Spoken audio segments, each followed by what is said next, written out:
Баршаңызға сәлем, сіздермен Қадырбек Сағыныш.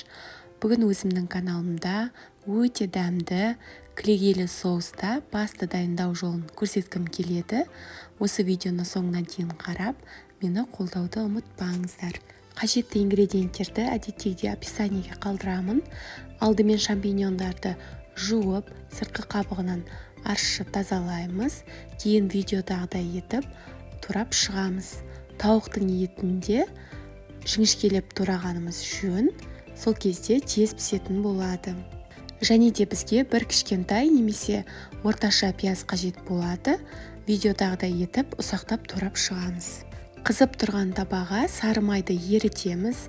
Міндетті түрде сары май болғаны жөн, ерекше бір дәм береді. Кейін үстіне пиязды салып, жақсылап қуырамыз.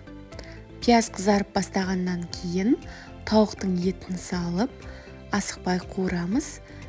Екі жағынан да шамамен 10-15 минуттай жай отта қуыруымыз қажет.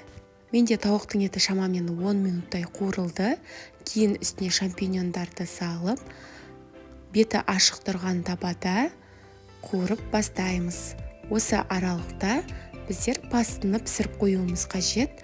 Қайнап тұрған суға дәміне қарай тұз салып, пастаны салып, 15 минуттай пісіріп аламыз.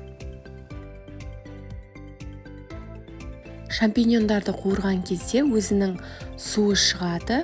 Сол суы әбден кеткенше араластырып қуыруымыз қажет. Дәміне қарай тұз қосуға ұмытпаймыз. Баяу отта асықпай 15 минуттай қуырылғаннан кейін қақпағын жауып 5 минуттай ұстаймыз.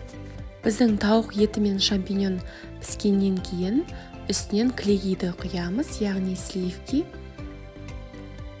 Баяу отта 1-2 минут қақпағын жауып қайнатамыз.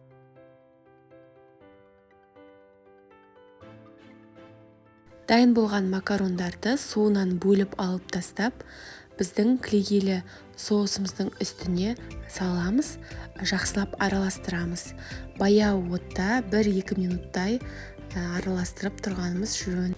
Дәл осы рецептпен дайындап көруге кеңес беремін. Өйткені тексерілген рецепт өте дәмді болып шығады. Міндетті түрде жасап көріңіздер. Дайын болған пастаны ыдысқа салып, бетіне сыр сеуіп ұсынсаңыз болады. Астарыңыз дәмді болсын. Менің каналыма тіркеліп алуды ұмытпаңыздар. Әр апта сайын өте дәмді әрі пайдалы рецепттармен бөлісемін.